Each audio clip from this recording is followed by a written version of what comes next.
Good evening friends. तो आज की इस क्लास में हम देखने वाले हैं संगम एज के बारे में। और इससे पीछे की क्लास में हम पोस्ट मॉडर्न एज में हमने सातवाहना को देखा था, कण्व डायनेस्टी को देखा था, शुंग डायनेस्टी को देखा था, इंडो ग्रीक्स को देखा था, कुषाणों को भी देखा था। और साथ में तो जल्दी से मैं आपको एक टाइमलाइन बता देता हूँ कि हमने अभी तक क्या कर लिया। तो सबसे पहले हमने स्टोन एज के बारे में देखा था, उसके बाद में हमने इंडस वैली सिविलाइजेशन में जंप किया और देन हम वैदिक एज के अंदर एंटर हुए और उसके बाद महाजनपद एरा और उसके बाद में हमने मॉडर्न एज को देखा। और मॉडर्न एज के साथ ही हमने बुद्धिज्म और जैनिज्म को भी देखा था। बुद्धिज्म, जैनिज्म,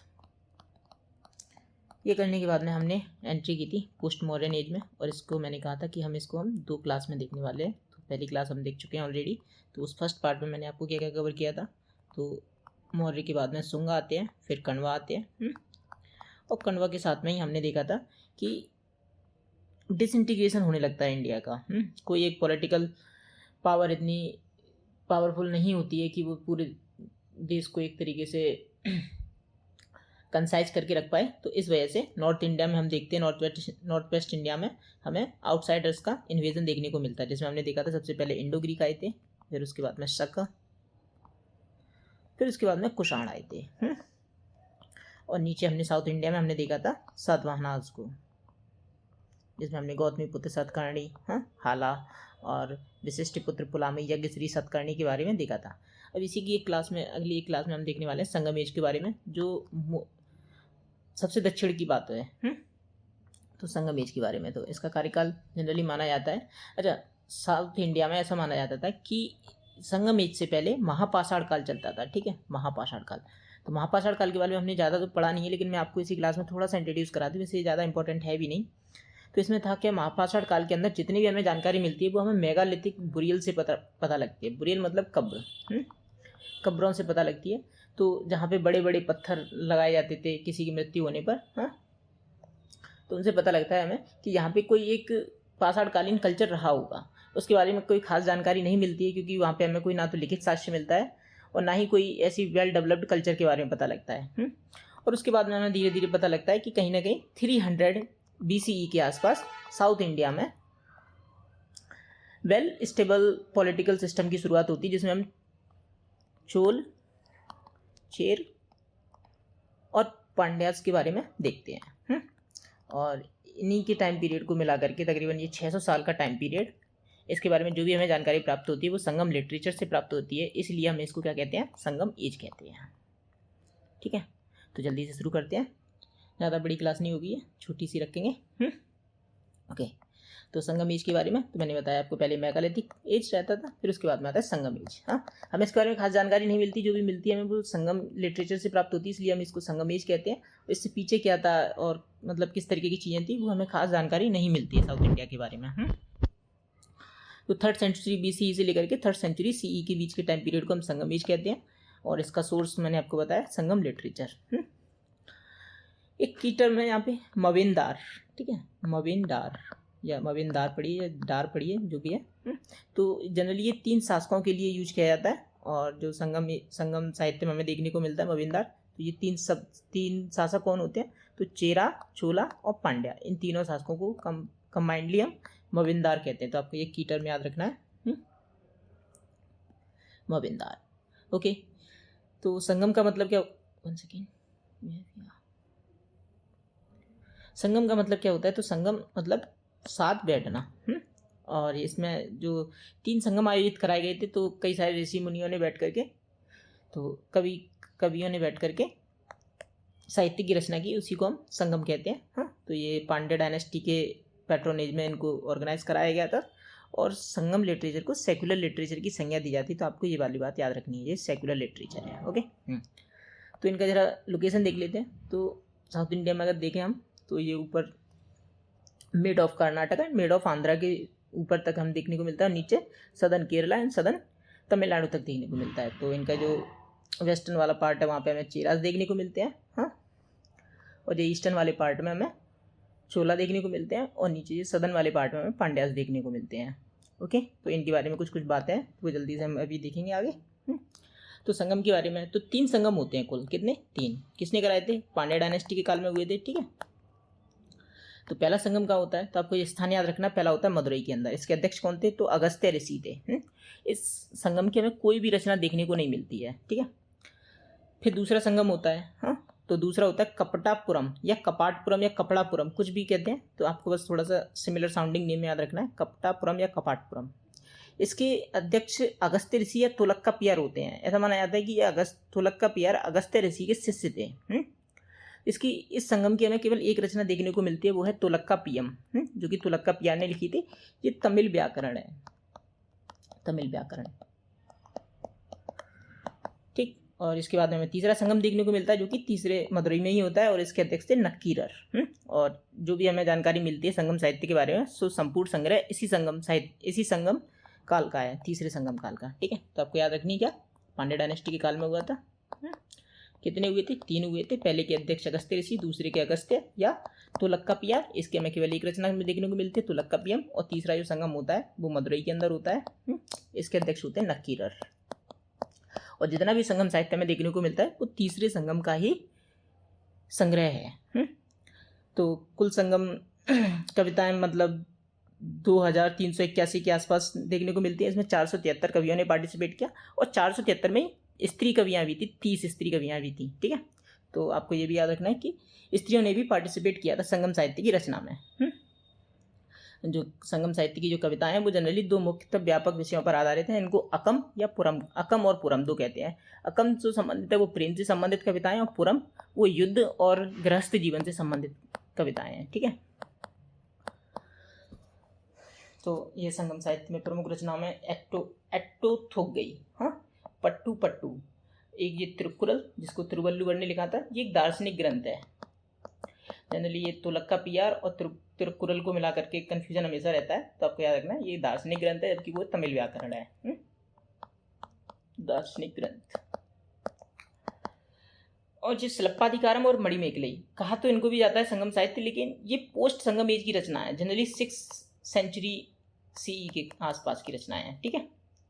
हालांकि ये जानकारी इसी समय के टाइम पीरियड की देती है। तो इसमें इलांगो अधिगल में कोवलन और कन्नगी की स्टोरी दी गई है, तो वो भी संगम काल के जो राजा थे, हाँ, चेर और पांड्या डायनेस्टी के बारे में हमें जानकारी पता लगती है। फिर इसके आगे का ही जो कह सकते हैं हम सीक्वल है एक तरीके का, तो कोवलन और माधवी की जो बेटी होती है मणिमेखलई, हाँ, तो उसकी स्टोरी दी गई है मणिमेखलई के अंदर। इसके रचयिता कौन थे, सीतालई सत्तानर। एक बात याद रखना कि ये सीतालई सत्तानर जनरली इसको बौद्ध धर्म से एसोसिएट करके देखा जाता है, जबकि ये शिल्पाधिकारम को जैन धर्म से एसोसिएट करके देखा जाता है। ये सीतालई सत्तानर इसके रचनाकार थे, मणिमेखलई को जैन धर्म बौद्ध धर्म से जोड़ करके देखा जाता है। ओके, क्योंकि मणिमेखलई बाद में बौद्ध धर्म को ग्रहण कर लेती हैं, इस वजह से।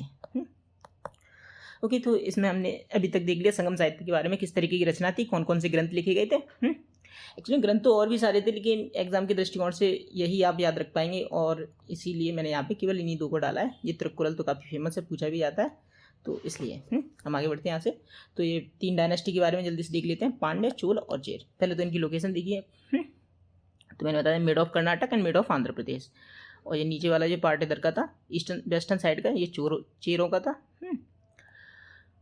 और ये सदर्न साइड में जो हमने देखा था ये पांड्यों का था, और जो ऊपर की साइड का था वो चोलों का था।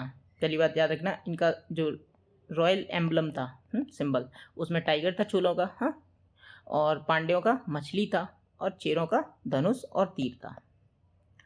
यहाँ पे इनके जो बंदरगाहों के नाम दिए गए हैं, तो इनके जो बंदरगाह थे, चोलों का बंदरगाह, प्रमुख बंदरगाह था पोहार, जो आज के समय पे कावेरी पट्टनम के नाम से जाना जाता है। और जो पांड्यों का था वो कोरकई बंदरगाह था, और चेरों के पास 2 बंदरगाह थे, एक मुजरिस और तोंडी।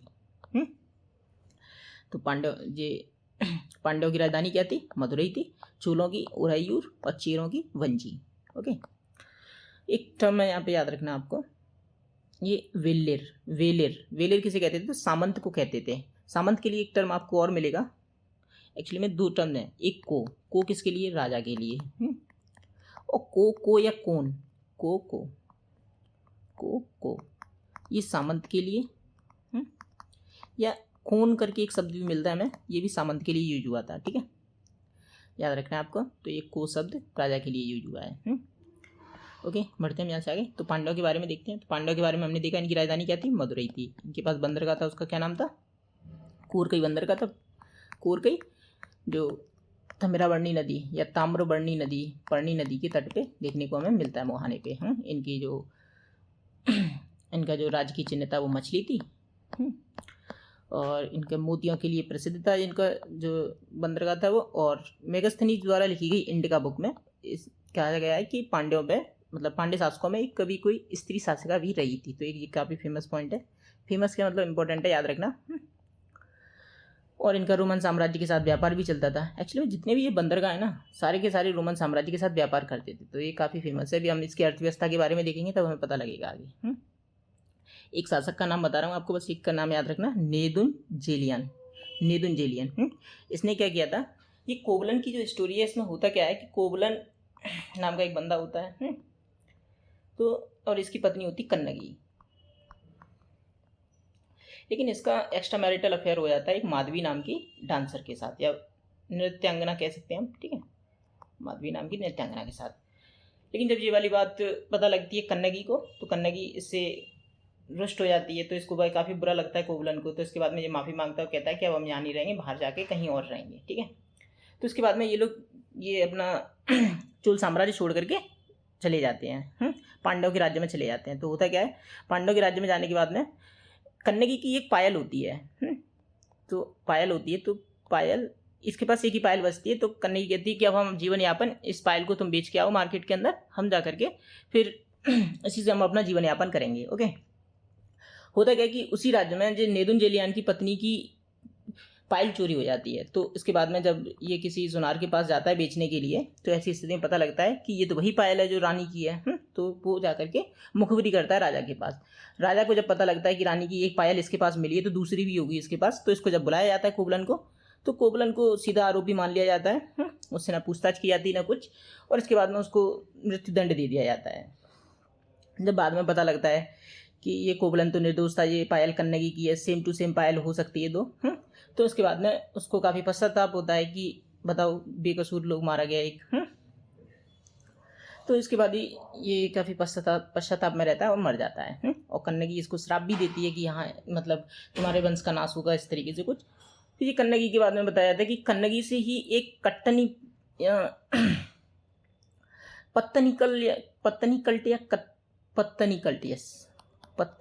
कल्ट यानी कि एक पंथ चलता है। और ये कन्नगी की एक मूर्ति भी बनवाई जाती है जो कि चेर साम्राज्य में हम अभी देखेंगे आगे। चेर साम्राज्य के राजा द्वारा बनवाई जाती है कन्नगी की मूर्ति, ठीक है, जो आज भी हमें देखने को मिलती है। तो ये कुछ स्टोरी थी इसमें कोवलन की हत्या की वाली। और उधर पे आगे की स्टोरी ये होती है कि इसके साथ में एक्स्ट्रा मैरिटल अफेयर में कुछ फिजिकल रिलेशन भी बनते हैं। और माधवी से इसे एक पुत्री मिलती है, इसका नाम होता है मणिमेखलई, जिसका सीक्वल सीतालई सत्यानंद ने लिखा है मणिमेखलई नामक बुक में, जो कि बुद्धिज्म से एसोसिएटेड है, ठीक है। बढ़ते यहाँ से आगे।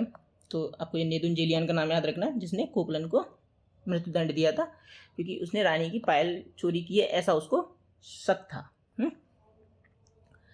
और पांडव के हमने देख लिया इनकी मछली जो सिंबल थी।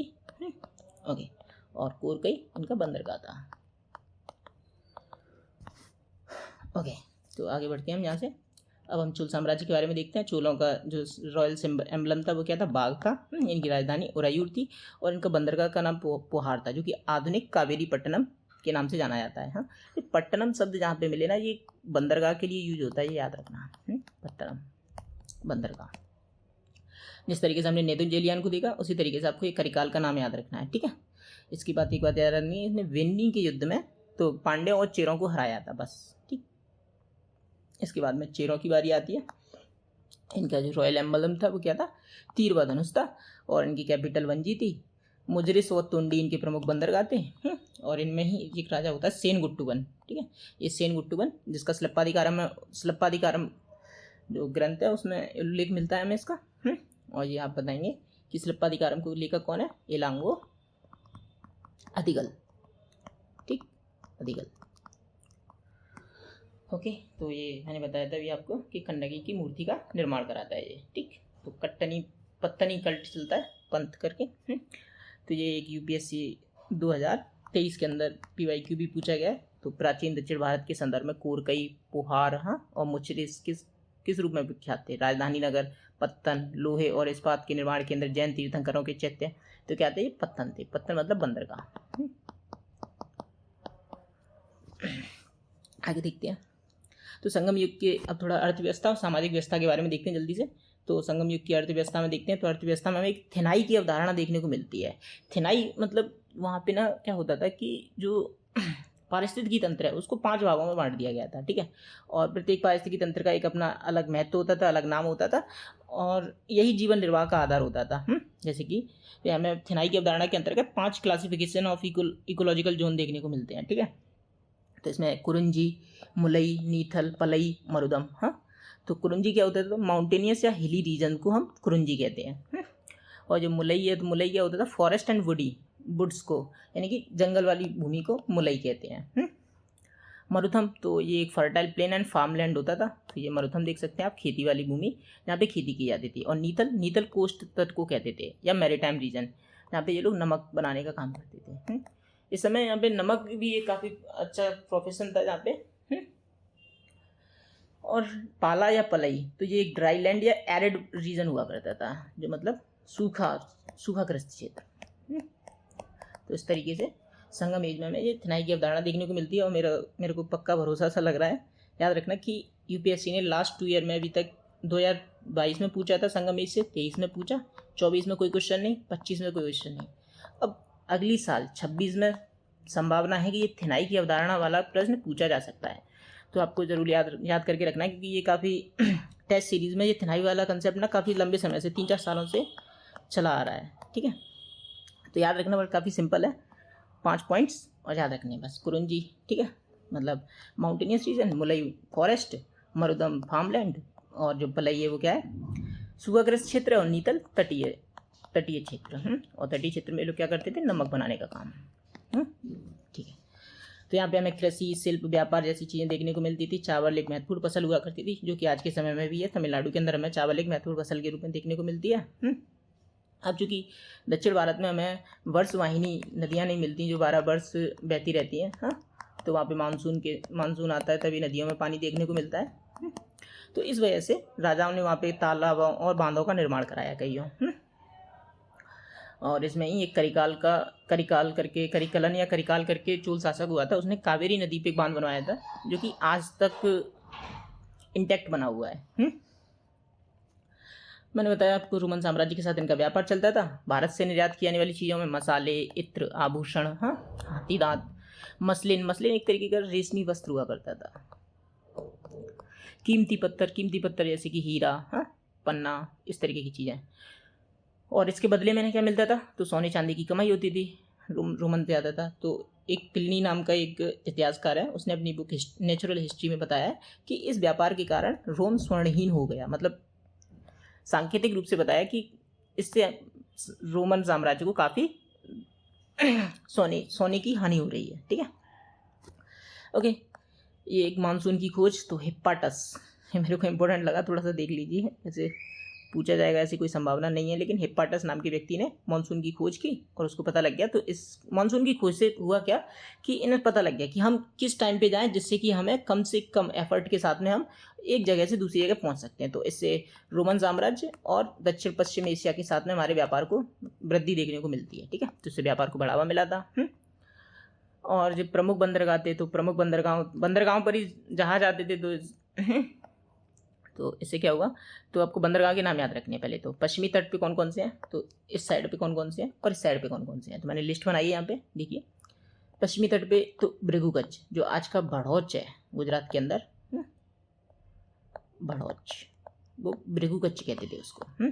सुपारा, ये सुपारा कहाँ पे आता है, महाराष्ट्र के अंदर, कल्याण भी महाराष्ट्र के अंदर। मुजरी और तुंडी तो हमने देखे थे, किसके थे, चेरों के थे, चेर। और पूर्वी तट पे ताम्रलिप्ति, ये ताम्रलिप्ति बंदरगाह पश्चिम बंगाल के अंतर्गत आता है। अरिकामेडु तमिलनाडु के अंतर्गत आता है। पोहार हमने देखा था, किसका था, पोहार चोलों का था। और ये कोरकई था, किसका था, ये पांड्यों का था। ये पोहार को ही आज के समय पे हम क्या कहते हैं, कावेरी पट्टनम, ठीक है। ओके, जरा सामाजिक ढांचे के बारे में देख लेते हैं जल्दी से इनके। तो सामाजिक ढांचे में पहली बात याद रखना, इनको वर्ण व्यवस्था का अनुमान था कि वर्ण व्यवस्था क्या होती है, ब्राह्मण कौन है, क्षत्रिय कौन है, वगैरह वगैरह, ठीक है। हालांकि ब्राह्मणों को कोई विशेष अधिकार नहीं मिलता था यहाँ पे, और ब्राह्मण मांस मदिरा का भी सेवन करते थे। और हालांकि सामाजिक असमानता व्याप्ति की, अमीर लोग पक्के मकानों में रहते थे और गरीब लोग झोपड़ी वगैरह में रहते थे, जो कि आज भी देखने को मिलता है। और ये शायद हमेशा जब तक इंसान रहेगा तब तक ऐसी असमानता में देखने को मिलती ही रहेगी। घोड़ों का आयात किया जाता था क्योंकि युद्ध भी होते थे, तो युद्धों में घोड़ों और हाथियों का विशेष महत्व होता था। तो हाथी तो इन्हें यहीं से मिल जाते थे। आज के समय पर भी हम देखते हैं कि सबसे ज़्यादा हाथी कहाँ पे है, तो कर्नाटक के अंदर देखने को मिलते हैं। और लेकिन घोड़े बाहर से आयात किए जाते थे। ठीक। और ये मुरुगन नाम की एक देवता की पूजा की जाती थी। मुरुगन को माना जाता है कि ये कार्तिकेय के अवतार हैं। हालांकि बौद्ध और जैन धर्म की भी प्रमुखता देखने को मिलती है। तो मैंने अभी आपको बताया था कि बौद्ध धर्म कौन सा ग्रंथ, मणिमेखलाई। और जैन धर्म में हमने कौन सा देखा था, शिलप्पाधिकारम। शिलप्पाधिकारम के लेखक कौन थे, इलांगो अधिगल। और मणिमेखलाई के सीतालई सत्तानर।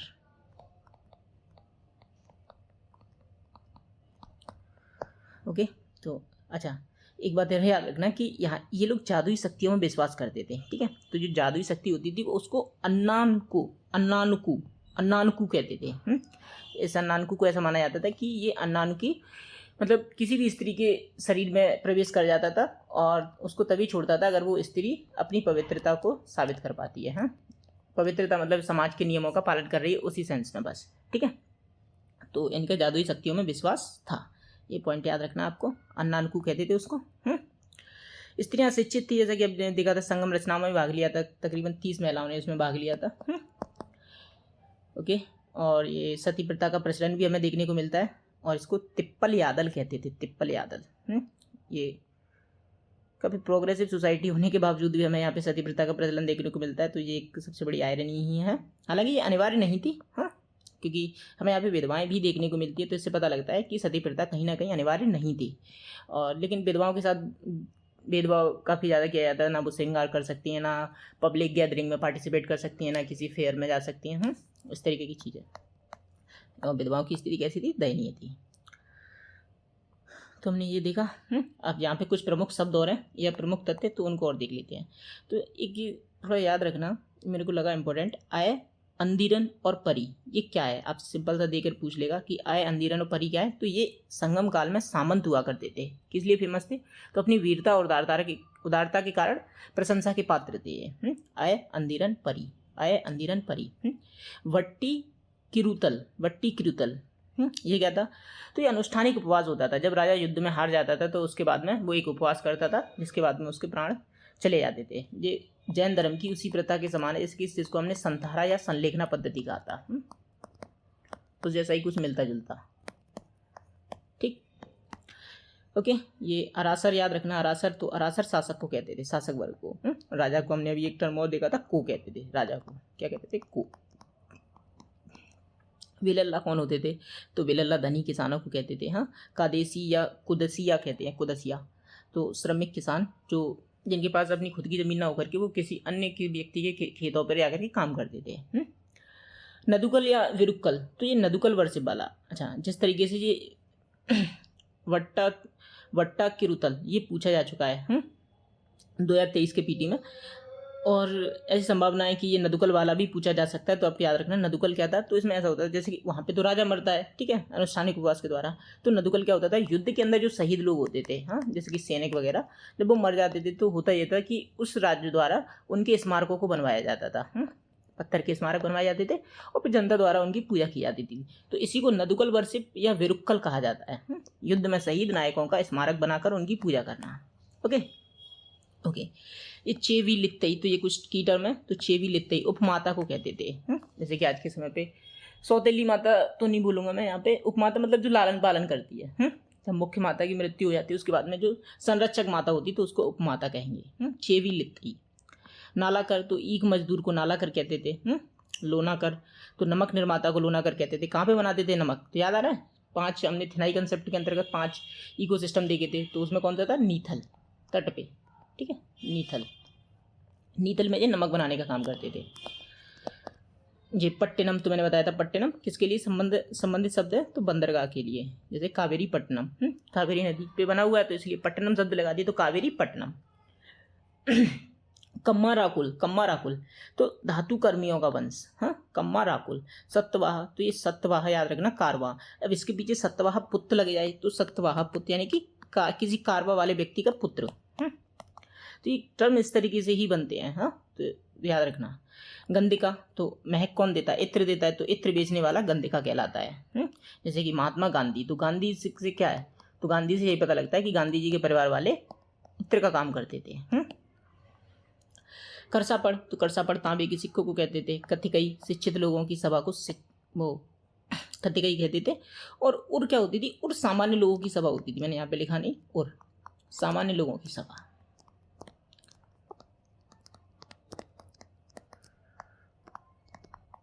सामान्य लोगों की सभा।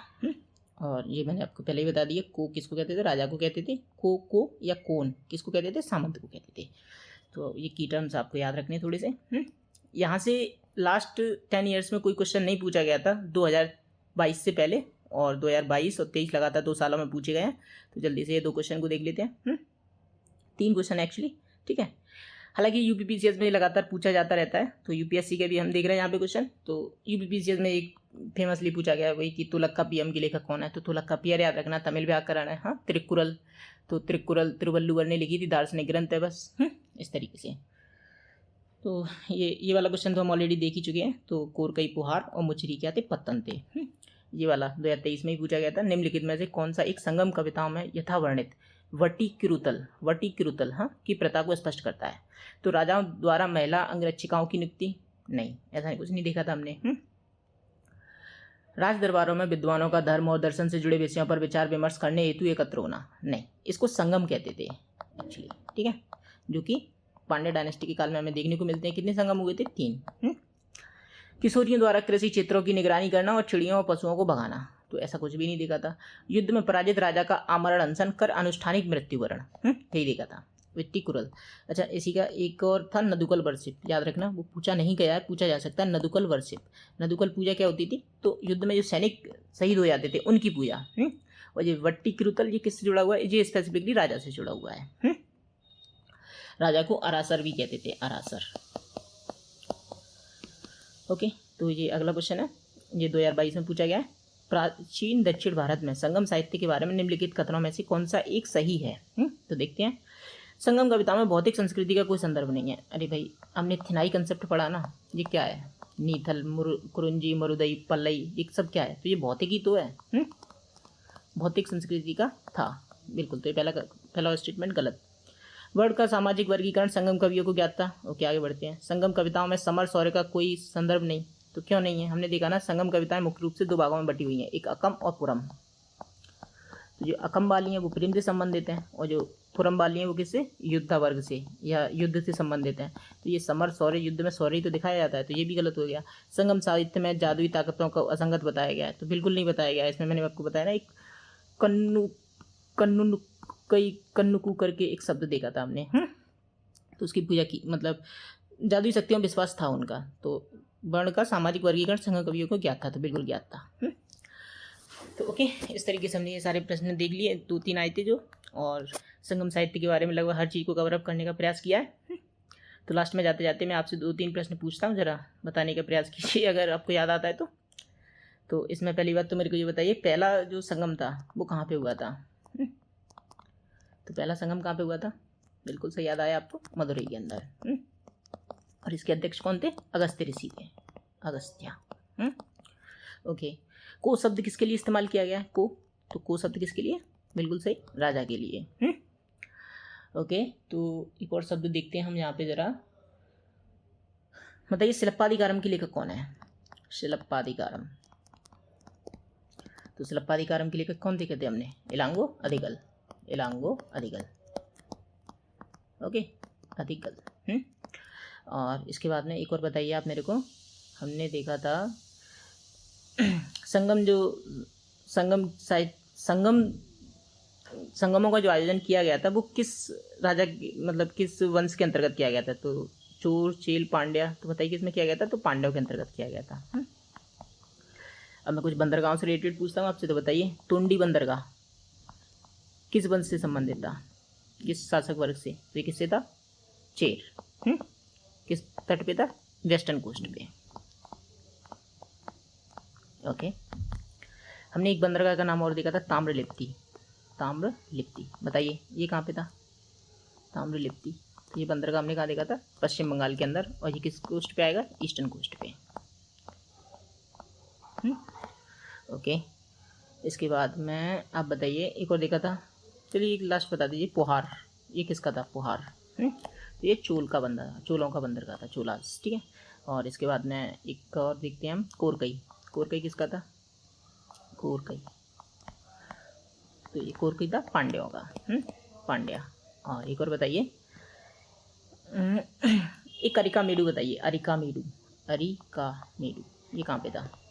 तो अरिकामेडु हमने कहाँ देखा था? ये हमने देखा था तमिलनाडु के अंदर। ओके ओके, तो मेरे ख्याल से मुरुगन देवता के बारे में आपको देख लिया, प्लेनी के बारे में देख लिया कि भारत में इसके कारण रोम स्वर्णहीन होता जा रहा था। ये तालाब और बांधों का निर्माण कराया था करिकाल ने, तो ये बांध कावेरी नदी के तट पे कराया था। थिनाई के कंसेप्ट बताइए आपको, इसको स्पष्ट सीमांकन देखने को नहीं मिलता है हमें। कुरुंजी, मुलई, नीतल, पलई, मरुदम।